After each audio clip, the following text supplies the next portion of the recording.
Tiffin கடைக்கு போனா master என்ன இருக்குதுன்னு கேட்டேன்.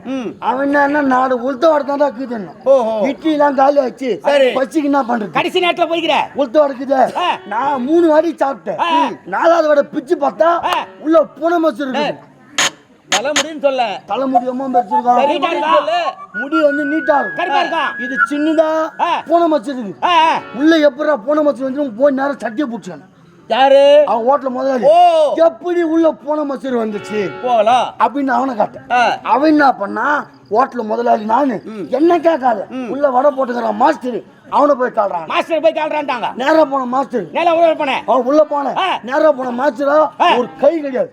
ஐயோ வடை போட்டுக்கிறேன். ஒரு கையா இல்லாத எப்படா வடை போடுறாரு? அப்பதான் யோசனை பண்ணு. ஒரே கையில மாவு பேசுற ஒரே கையில ஒன்றை பிடிக்கிறாரு. எப்படி போடுறான்? எப்படி போடுறாரு? ஐயோ